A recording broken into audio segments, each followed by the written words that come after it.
에베소서 4장 7절로 16절까지 말씀을 제가 봉독해 드리겠습니다.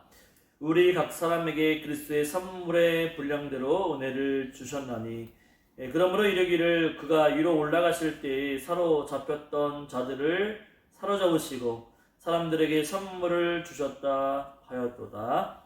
올라가셨다 하였은즉 땅 아래 낮은 곳으로 내리셨던 것이 아니면 무엇이냐. 내리셨던 그가 곧 모든 하늘 위에 오르신 자니 이는 만물을 충만하게 하려 하심이라. 그가 어떤 사람은 사도로 어떤 사람은 선지자로 어떤 사람은 복음을 전하는 자로 어떤 사람은 목사와 교사로 삼으셨으니 이런 성도를 온전하게 하며 봉사일을 하게 하며 그리스도의 몸을 세우려 하심이라. 우리가 다 하나님의 아들을 믿는 것과 아는 일에 하나가 되어 온전한 사람을 이루어 그리스도의 장성한 분량이 충만한 데까지 이르리니 이는 우리가 이제부터 어린아이가 되지 아니하여 사람의 속임수와 간사한 유혹에 빠져 온갖 교훈의 풍조에 밀려 의동하지 않게 하려 함이라. 오직 사랑 안에서 참된 것을 하여 범사에 그에게까지 자랄지라. 그는 머리니 곧 그리스도라. 그에게서 온 몸이 각 마디를 통하여 도움을 받음으로 연결되고 결합되어 각 지체의 분량대로 역사하여 그 몸을 자라게 하며 사랑 안에서 스스로 세우느니라. 아멘. 오늘 말씀은 성장하는 공동체라는 제목으로 말씀을 나누도록 하겠습니다. 이 세상의 사람들은 성장하기를 원하죠. 육체적으로 키가 작은 것보다 큰 것을 선호합니다. 이 병무청에 조사한 게 있는데 군입대를 앞둔 청년들의 키 조사를 해보니까 남자 20대 한국 남자의 평균 신장은 174.21cm이고 여성은 161.72cm였다고 합니다. 우리가 예전보다 키가 훨씬 더 평균 신장이 커졌다고 말할 수 있습니다. 어릴 적부터 부모들은 자녀들의 키에 대한 고민이 굉장히 많습니다. 그래서 연령대에 맞게끔 성장하기를 원하지요. 조금이라도 또래보다 작으면 어떻습니까? 염려가 되죠. 그래서 키 크게 하는 성장제, 보약, 스트레칭 등 잘 성장할 수 있도록 온 힘을 기울입니다. 저도 마찬가지였습니다. 지금도 저희 아들은 187cm인데 제 마음 가운데에는 190 정도 컸으면 좋겠다라고 하는 마음이 있습니다. 이 육체적인 성장도 제대로 성장하지 않으면 고민하고 근심하는데 바로 영적인 무엇보다 정말로 중요한 영적인 성장은 별 대수롭지 않게 생각하시는 분이 있는 것 같습니다. 우리가 신앙생활을 하면서 가장 중요한 부분이 바로 영적인 성장이죠. 육체적인 성장뿐만 아니라 영적인 성장도 중요합니다. 바로 영적으로 성장한다라고 하는 것은 바로 하나님을 알아가는 믿음이 커졌다라고 하는 의미이기도 하죠. 영적으로 성장할 수 있으려면 어떻게 하면 될까요? 예수님을 처음 믿었을 때에는 예배도, 찬양도, 기도도, 말씀도 너무 좋았는데 신앙생활을 하면 할수록 믿음이 뜨거워지고 영적으로 성장해 가야 하는데 점점 식어져가는 모습이 우리 안에 있지는 않습니까? 그래서 성장이 멈춰져 있는 지금 우리의 모습은 아닌지 생각해 보기를 원합니다. 우리가 잠깐 영적으로 멈출 수는 있지만 처음 믿을 때랑 지금 별반 차이가 나지 않고 자라고 있지 않다고 한다면 바로 문제라고 하는 거죠. 육체적으로나 영적으로 우리는 분명히 성장해야 하는데 성장하지 못하게 되면 큰 문제이죠. 육체적인 것만이 문제가 아니라 영적인 것도 문제입니다. 영적으로 성장하지 못하면 어린 나이에 신앙이 되고, 바로 어린 나이에 신앙은 받기만 하는 바로 신앙인 거죠. 어떻게 행동할지 몰라서 도와주는 사람이 없으면 혼자 행동할 수 없는 의지적인 신앙의 상태가 바로 어린 나이의 신앙입니다. 그래서 그리스도인들에게는 믿음의 성장이 대단히 중요합니다. 여러분은 어떻게 성장하고 계십니까?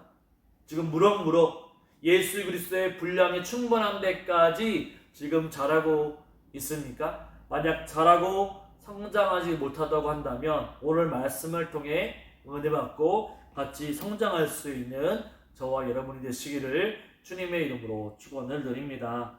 그렇다고 한다면 믿음이 성장하려면 어떻게 해야 할까요? 첫 번째로는 각 사람에게 주신 은사가 다름을 깨달을 수 있어야 합니다.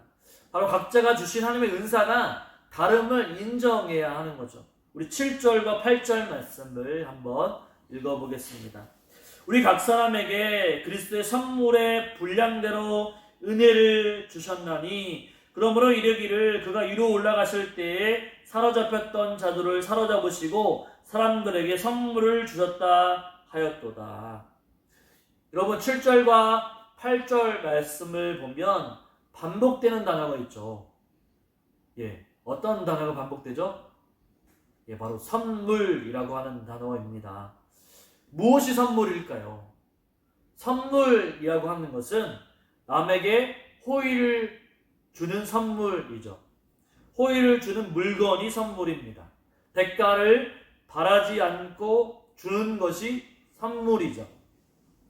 만약 대가를 바라고 주는 것이 있다고 한다면, 주었다고 한다면 선물이 아니고 무엇이 됩니까? 바로 뇌물이 되는 거죠. 잘 봐달라고 하기 위해서 뭔가 대가를 바라고 하는 것은 바로 뇌물입니다. 그러니까 둘 다 남에게 주는 물건이지만 대가가 있으면 뇌물이 되는 것이고 대가가 없으면 선물이 되는 거죠. 여러분 살아오면서 받았던 선물 중에 가장 큰 선물은 무엇입니까? 어떤 선물이 있을까요? 어떤 분은 결혼 예식으로 이 다이아몬드 반지를 받으신 분도 계실 것이고, 또한 어떤 분들은 생일마다 명품백을 선물로 받으신 분도 있을 것이고, 또 어린 친구들은 노트북이나 패드를 선물로 받게 되죠. 또 어떤 분 어르신 같은 경우에는 칠순이나 팔순에 아니면 이런 거에 기념일에 여행을 갈 수 있죠. 유럽이나 동남아 여행을 가게끔 선물을 주죠. 어떤 분은 뭐니 해도 돈이 최고다라고 생각하여서 돈으로 선물을 주는 경우도 있습니다. 여러분 선물은 정말로 기분 좋게 하죠. 작은 선물이라도 받으면 기분이 어떻습니까? 기분이 너무나도 좋습니다. 거저 받은 것이기 때문에 기분이 좋죠. 그래서 선물은 계속 받고 싶은 것입니다. 하나님은 우리에게도 선물을 주셨습니다. 아무런 대가를 바라지 아니하시고 거저 주신 하나님의 호의, 바로 하나님의 선물은 무엇입니까? 바로 하나님의 선물은 바로 예수 그리스도이시죠. 예수 그리스도가 우리의 선물입니다. 하나님은 우리에게 이 세상의 가장 큰 선물인 예수님을 우리에게 보내주셨습니다.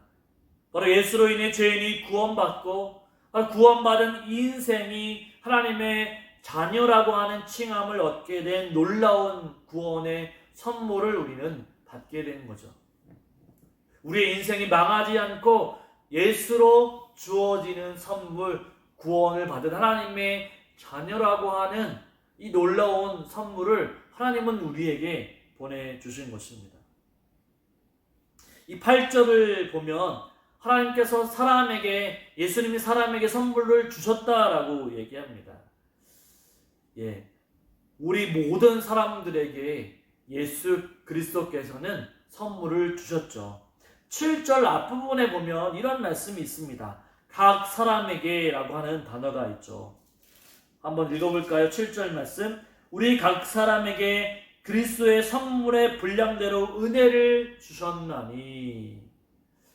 우리에게 선물을 주시는데 각 사람에게 주셨다라고 말씀하고 있습니다. 하나님은요, 우리에게 선물을 주시는데 모두 다 똑같은 선물을 주시는 것이 아니죠. 각 사람에게 알맞은 선물을 주십니다. 하나님은 우리를 바라보고서 그에 맞게끔 선물을 주시죠. 이렇게 생각해 보면 됩니다. 우리 고유의 명절인 이 구정, 이 설 명절 때, 어떻습니까? 세배를 하고 세뱃돈을 받게 되죠.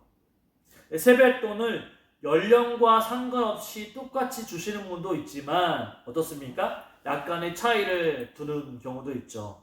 초등학생은 3만원, 중학생은 5만원, 고등학생은 7만원, 이런 식이죠. 왜 그럴까요?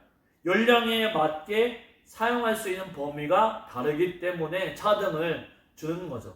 싫어서 차등을 두는 것이 아니라 목적과 하나님의 주시는 분의 목적과 어떤 그런 씀씀이 등을 통해서 차별 없이 나눠주는 것이죠. 하나님이 우리를 보실 때에도 우리에게 선물을 주시고 우리에게 은혜를 주시는 것은 바로 우리를 차별해서 각자 다르게 주시는 것이 아니라, 하나님은 우리를 각자 성향과 성품과 모든 것을 생각하여서 우리에게 직분과 은혜를 각각 다르게 선물로 주셨다라고 하는 이야기이죠. 하나님은 이와 같은 방법으로 말미암아 우리 각 사람에게 똑같은 선물이 아닌 각자 다르게 선물을 주셨다라고 하는 거죠. 여러분, 우리는 하나님의 자녀가 되는 방식은 똑같습니다. 예수를 믿음으로 말미암아 하나님의 자녀가 되죠. 그러나 그 이후에 하나님이 주신 은혜의 분량은 다르다라고 하는 거죠. 은사도 다르고 재능도 다릅니다. 고난도 다릅니다. 하나님이 각 사람마다 역사하시는 방법도 다르죠. 그렇기 때문에 우리는 각자 다름을 인정해야 한다는 사실이죠. 저는 자식이 한 명밖에 없지만 둘 이상 있는 분들을 한번 보십시오. 저희 어머니도 저와 동생을 낳아 기르셨는데 둘 다 똑같지는 않습니다. 모양도 다르고 성격도 다르고 같은 게 별로 없을 정도로 많은 다름이 있습니다. 그러나 한 가지 변하지 않은 것은 부모와 자녀와의 관계라고 하는 사실이죠. 바로 하나님의 자녀라고 하는 사실은 절대로 변하지 않는다는 사실입니다. 우리 11절 말씀을 한번 읽어볼까요? 그가 어떤 사람은 사도로, 어떤 사람은 선지자로, 어떤 사람은 복음 전언자로, 어떤 사람은 목사와 교사로 삼으셨으니, 어떤 사람 있죠. 모두 다 동일하게 하나님이 다 복음 전하는 사람으로, 다 선지자로, 다 목사로, 다 교사로 삼으신 것이 아니라 어떤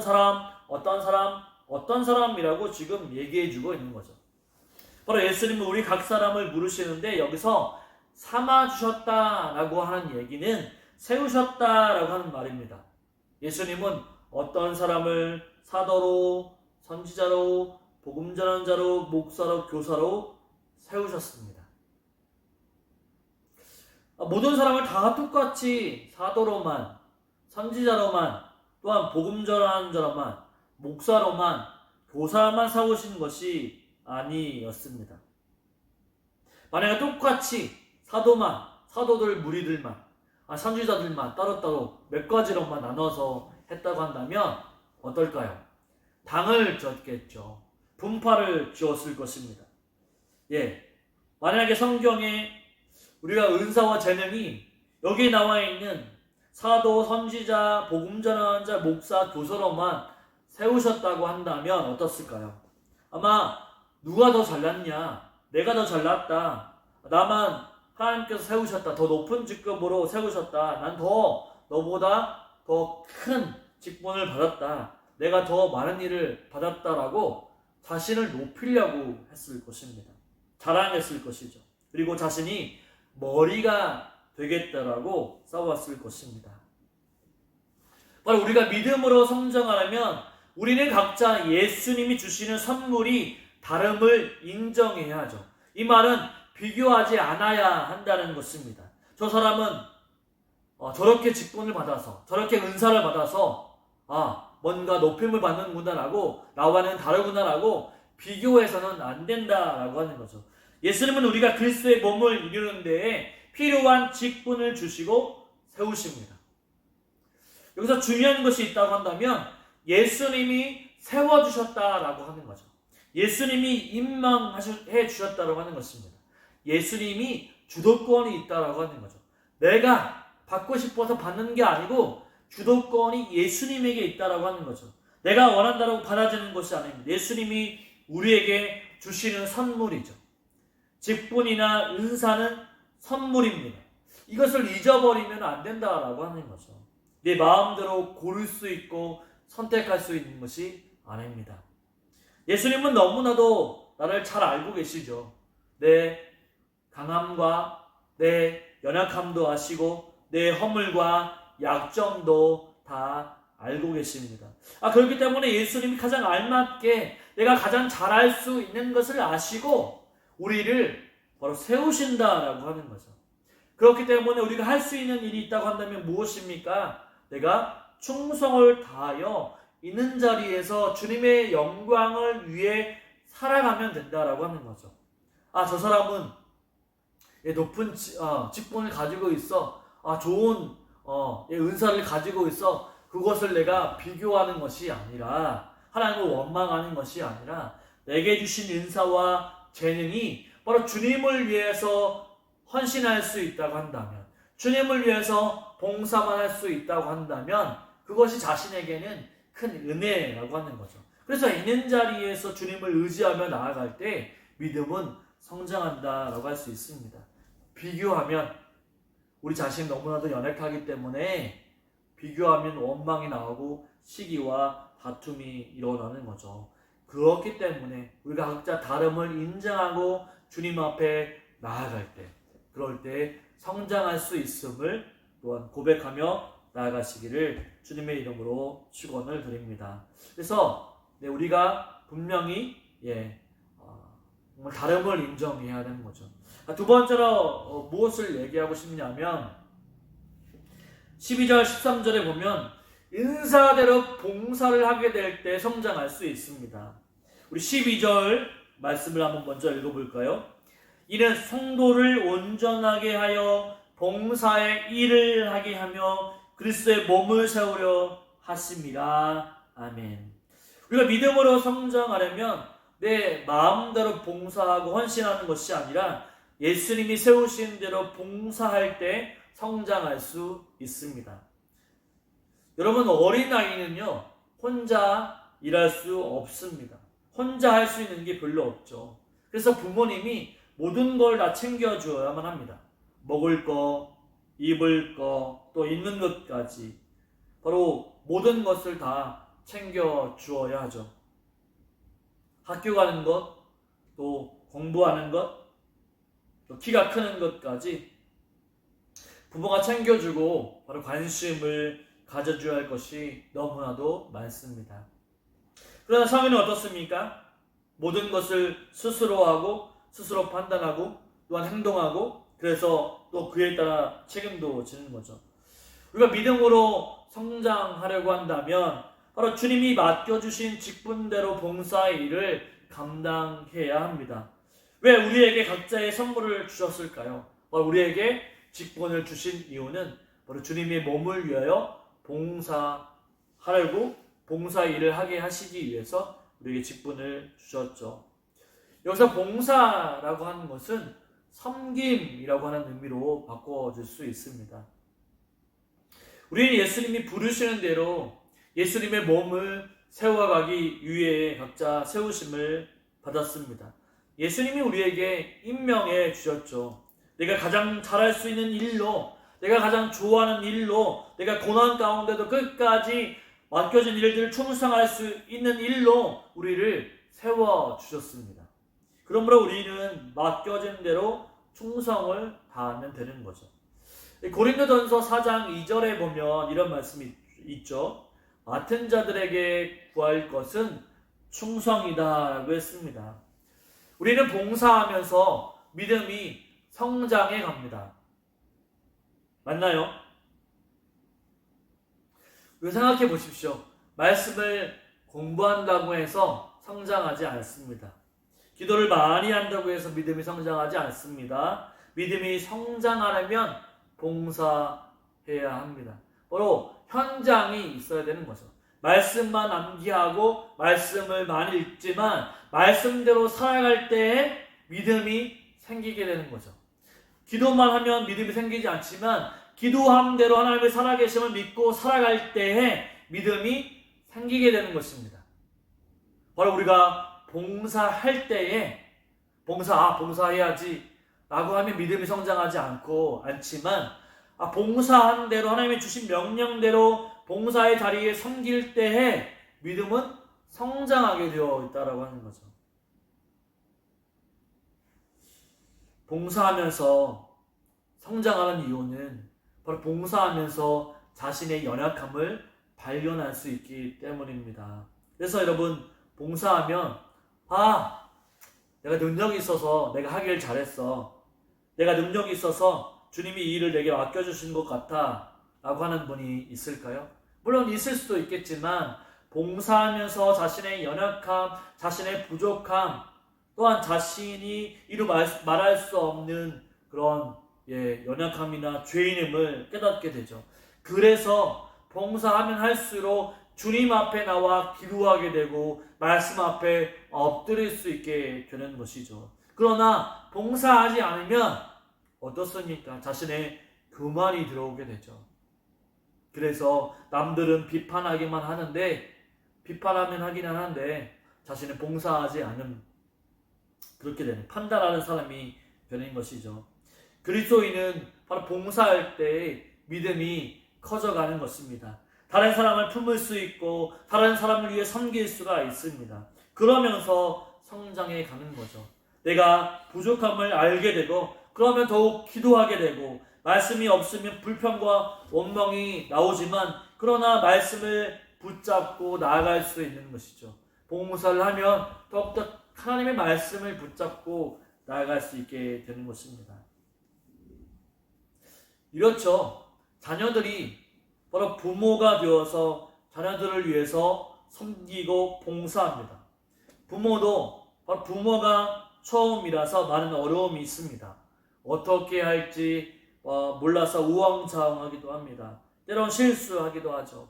그러나 자녀를 위해서 섬기고 봉사할 때에 부모로서 바로 성장해 간다라고 하는 거죠. 만약에 자녀를 위해서 아무것도 하지 않고 그냥 내버려 둔다고 한다면 그 부모는 부모로서 잘 자라지 못하는 것입니다. 우리가 봉사를 하면서 얻는 유익이 무엇입니까? 봉사를 하면서 그리스도의 몸을 세우는 데 있다고 하는 거죠. 우리가 봉사하면 봉사할수록 바로 교회가 든든히 서갈 수가 있는 것입니다. 바로 그리스도의 몸을 세운다라고 하는 것은 무엇일까요? 바로 교회의 뼈대가 된다. 교회가 튼튼히 세워진다라고 하는 의미가 있습니다. 그렇습니다. 우리가 각 지체가 바로 어린아이로서 바는 것만 익숙하다면 성장하지 못할 것입니다. 그러나 주님이 맡겨주시는 대로 각자의 자리에서 봉사하게 될 때 성장을 하게 되죠. 점점 자라게 되어 있습니다. 우리도 자녀를 키울 때 한번 보십시오. 아무것도 하지 못한 자녀가 세월이 지나면 바로 부모가 챙겨주는 부분들은 적어지게 되고 자녀는 스스로 많은 일들을 해가는 것들을 보게 됩니다. 어느 정도 크면 혼자서 다 알아서 하죠. 그만큼 성장합니다. 여러분, 주님에게 받기만 하면 성장하지 못합니다. 주님이 우리에게 봉사할 수 있는 능력과 재능을 우리에게 이미 주셨고 세워주셨습니다. 그래서 그 달란트를 이제는 사용해야 하죠. 능력이 있고 없고는 상관이 없습니다. 주님이 내게 맡겨주시는 대로 감당하기만 하면 됩니다. 우리 주님이 모든 것을 우리에게 허락해 주었습니다. 아는 것으로만 끝나는 것이 아니라 이제 우리가 봉사를 하고 그 말씀을 있는 대로 말씀대로 순종하고 기도한 대로 나가서 기도의 자리 현장에서 정말 주님의 영광을 높이게 될 때 우리의 믿음은 점점 더 자라날 줄 믿습니다. 마지막 세 번째로는 예수님을 믿고 알 때에 성장할 수가 있습니다. 우리 13절과 14절의 말씀을 한번 읽어보겠습니다. 우리가 다 하나님의 아들을 믿는 것과 아는 일에 바로 하나가 되어 온전한 사람을 이루어 그리스도의 장성한 분량이 충분한 데까지 이르리니 이는 우리가 이제부터 어린 나이가 되지 아니하여 사람의 속임수와 간사한 유혹에 빠져 온갖 교훈의 풍조에 밀려 요동하지 않게 하려 함이라. 아멘. 우리가 믿음으로 성장하려면 하나가 되어야 합니다. 여러분, 우리가 지금까지 보아왔지만 하나 되는 것이 얼마나 힘든지 우리 모두가 다 압니다. 얼마나 어렵습니까? 가족들끼리도 음식점에 가서 바로 음식 메뉴를 고르는 것도 하나가 되는 것이 정말 어려울 때가 많습니다. 각자 성향과 성격과 자라온 환경이 다르기 때문에 하나 되는 것이 정말로 어렵죠. 그런데 주님께서는 하나가 되라고 말씀해 줍니다. 어떤 것에 하나가 되라고 말씀해 줍니까? 13절에 보면 하나님의 아들을 믿는 것과 아는 일에 하나가 되라고 말씀합니다. 하나님의 아들을 믿는 것은 무엇을 말하는 것일까요? 예수 그리스도를 믿음으로 받아들이는 것을 의미합니다. 예수님이 사람의 아들이 아니라 하나님의 아들 되심을 믿는 거죠. 구원자 예수 그리스도를 믿는 것입니다. 그리고 예수 그리스도를 아는 것은 무엇을 말하는 것일까요? 예수 그리스도를 알아가는 것. 예수님이 누구신지, 어떤 일을 하셨는지, 어떻게 하여 우리가 구원을 받게 되었는지, 구원 이후의 삶은 어떤 삶이 되어야 하는지를 우리가 아는 것이죠. 그래서 사도 바울은 하나님의 아들을 믿는 것과 아는 일에 하나가 되라고 얘기해 줍니다. 참 중요한 말씀인 것 같아요. 다른 것에 하나가 되지 말라고 말씀하지 않습니다. 오직 중요한 것, 오직 하나님의 아들을 믿는 것과 아는 일에 하나가 되라고 말씀합니다. 그것이 정말로 너무나도 중요하기 때문이죠. 그래야 온전한 사람이 될 수 있고 그리스도의 장성한 분량에 이르는 데까지 자랄 수 있기 때문입니다. 여러분, 기독교 신앙에서 가장 중요한 게 있다고 한다면 무엇일까요? 바로 하나님이 보내신 예수 그리스도입니다. 기독교 신앙에서 예수를 뺀다고 한다면 어떨까요? 바로 그것은 기독교가 아닐 것입니다. 세상의 종교와 다를 바가 없게 될 것이죠. 헛된 것이 되고 맙니다. 이렇죠. 여러분, 만약에 붕어빵이 있는데 붕어빵에 안 꼬인 이 팥이 없다고 생각해 보십시오. 그냥 반죽만 있고 붕어빵만 모양만 있어요. 그러면 어떻습니까? 붕어빵의 본연의 붕어빵이 맞을까요? 모양만 붕어빵인 경우가 많죠. 한번 다르게 한번 생각해 보실까요? 네, 콩나물 국밥을 한번 생각해 보십시오. 콩나물 국밥에 콩나물이 들어있어야 되겠죠. 근데 순대를 넣었다고 생각해 보십시오. 콩나물은 빼고 순대를 넣었다. 그러면 그것이 순대국밥이 될 수 있을까요? 아니죠. 국물은 콩나물 국이지만 콩나물만 빠지고 순대가 들어가 있으면 그것은 순대국도 아니고 콩나물국도 아니게 되어버린, 이것도 아니고 저것도 아니게 되어버린 거죠.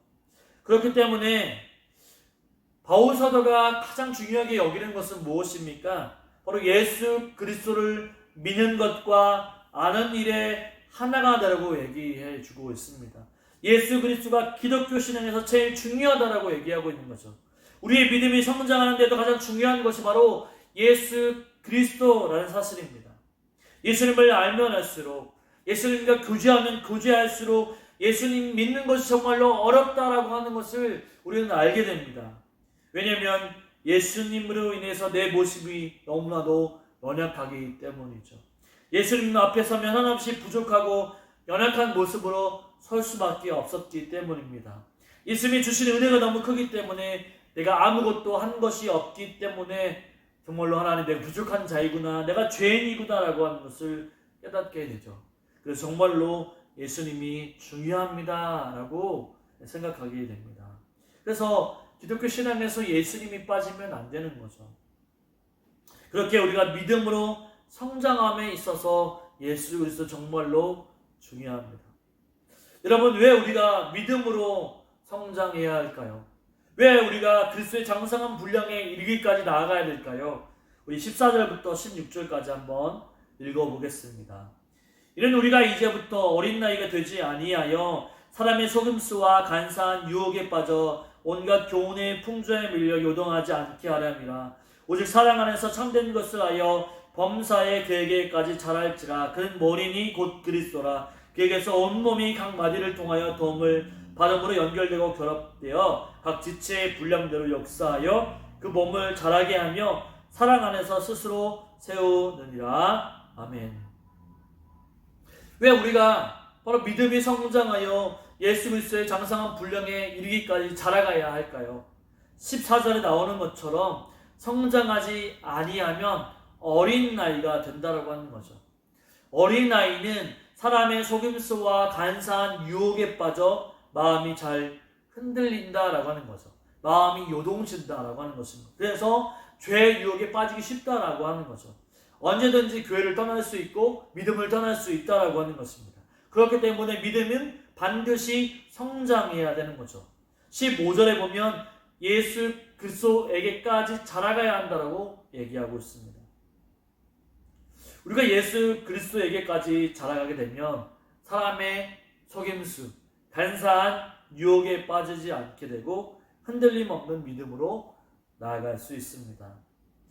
여러분, 우리는 사람의 소리에 굉장히 민감하죠.